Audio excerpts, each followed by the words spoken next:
आज आपण एक नवीन आसन पाहणार आहोत. त्याचं नाव आहे एकपाद हस्तासन.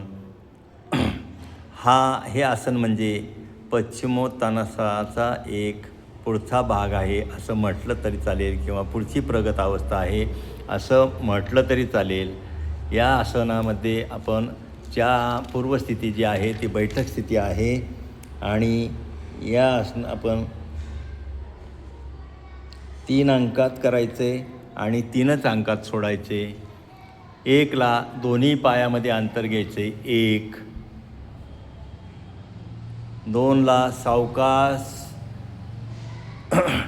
डाव्या हाताने डाव्या पायाचा अंगठा पकडायचा आहे 2, डाव्या हाताने डाव्या पायाचा अंगठा पकडायचा आहे 2,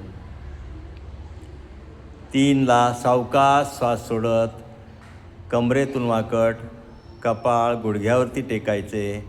छान केले आसन, सुंदर केले आसन.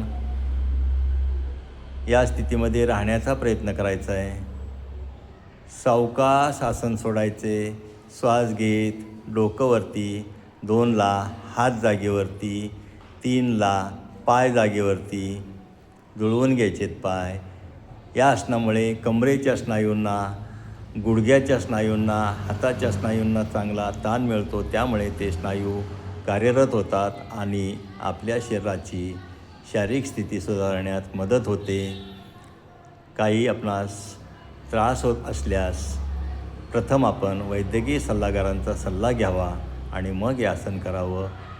हे आसन जर आपणास आवडलं तर आपण लाईक करावं, सबस्क्राईब करावं. आणि हे आसनाची स्थिती पूर्ण झालेली आहे.